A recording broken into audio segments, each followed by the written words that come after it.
ನೋಡಿ, ನನ್ನ ಹೆಸರು ಪರಪ್ಪಳ್ಳಿ ಡಾಕ್ಟರ್ ಸುರೇಂದ್ರ ಉಪಾಧ್ಯ. ಆಸ್ಟ್ರಾಲಜಿಯಲ್ಲಿ 2017ರಲ್ಲಿ ಡಾಕ್ಟರೇಟನ್ನು ತೆಗೆದುಕೊಂಡಿದ್ದೇನೆ, ಪ್ಲಸ್ ನರಸಿಂಹ ಪ್ರಶಸ್ತಿ ಆಲ್ಸೋ.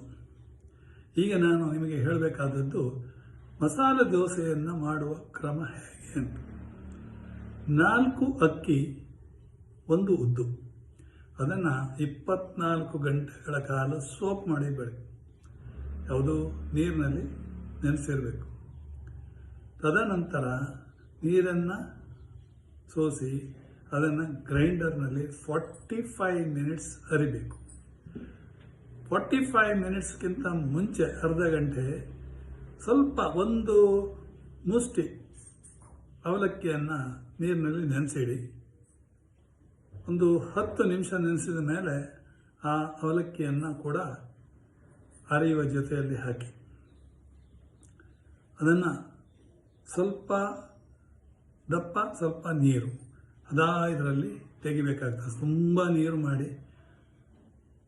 ಮಾಡಬೇಡಿ, ಹಿಟ್ಟನ್ನು ತುಂಬ ನೀರು ಮಾಡಬಾರ್ದು, ಆಯಿತಾ? ಅದನ್ನು ಹಾಗೆ ಮತ್ತೆ ಅದು ಫರ್ಮೆಂಟೇಷನ್ ಬರಬೇಕಾದ್ರೆ ಒಂದು ಇಡೀ ರಾತ್ರಿ ಇಡಬೇಕಾಗುತ್ತೆ. ಅದರ ನಂತರ ಈಗ ಬೆಳಗ್ಗೆ ನೀವು ಮಸಾಲೆ ದೋಸೆ ಮಾಡಲಿಕ್ಕೆ ಪಲ್ಯವನ್ನು ಮಾಡಬೇಕಾಗತ್ತೆ. ಓಕೆ, ಆಲೂಗಡ್ಡೆಯನ್ನು ಬೇಯಿಸಿ 4 ಆಲೂಗಡ್ಡೆ ನಾನು ತೆಗೆದುಕೊಂಡಿದ್ದೇನೆ. ಅದನ್ನು ನಿಮಗೆ ಪಲ್ಯವನ್ನು ನಿಮ್ಮ ಫೋಟೋ ಕಳಿಸ್ತೇನೆ. ಅದರ ಥರದಲ್ಲಿ ಈಗ ಒಂದೇ 1 ನಿಮಿಷ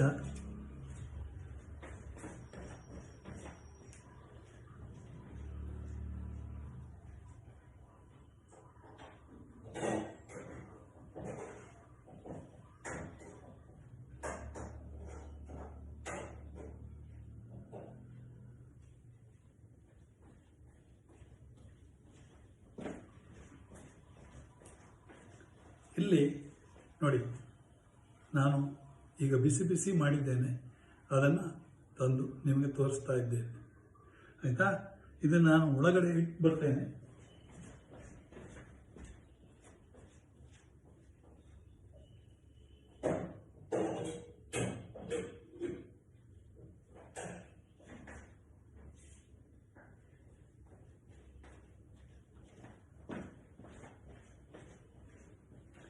ಇದಿಷ್ಟು ಕಾಲ ಈ ವಿಡಿಯೋದ ಬಗ್ಗೆ ನೀವು ಚರ್ಚಿಸಬೇಕಾಗತ್ತೆ. ಏನು ಮಾಡಬೇಕಂದ್ರೆ, ಆಲೂಗಡ್ಡೆಯನ್ನು ಬೇಯಿಸಿ ಅದನ್ನು ಹದವಾಗಿ ಕತ್ತರಿಸಿ ಕೈಯಲ್ಲಿ ಗಿಮ್ಚಿ, ತೊಂದರೆ ಇಲ್ಲ. ಕೊತ್ತಂಬರಿ ಸೊಪ್ಪನ್ನು ಕಟ್ ಮಾಡಿ ಗಿಮ್ಚಿ, ಅದಕ್ಕೆ ಅರಿಶಿನ ಸ್ವಲ್ಪ ಹಾಕಿ, ಆಮೇಲೆ ಉಪ್ಪು ಸ್ವಲ್ಪ ಹಾಕಿ ಎಲ್ಲ ಒಟ್ಟಿಗೆ ಮಿಕ್ಸ್ ಮಾಡಿ ಗಿಮ್ಚಿ. ಅದಕ್ಕೆ ಒಗ್ಗರಣೆ ಕೊಡಿ. ಒಗ್ಗರಣೆ ತುಪ್ಪ ಮತ್ತು ಎಣ್ಣೆ ಮಿಶ್ರಿತ ಇದ್ದರೆ ಒಳ್ಳೆಯದು. ಒಗ್ಗರಣೆ ಕೊಟ್ಟ ಮೇಲೆ ಈ ಈರುಳ್ಳಿಯನ್ನು ಕತ್ತರಿಸಿ, 1 ಈರುಳ್ಳಿಯನ್ನು ಕತ್ತರಿಸಿ ಅದನ್ನು ಹೊರದ್ಬಿಡಿ. ಹೊರದ್ಬಿಟ್ಟ ನಂತರ ಈ ಪಲ್ಯವನ್ನು ಅದನ್ನು ಹಾಕಿ ಸರಿ ಕಲಿಸ್ಬಿಡಿ.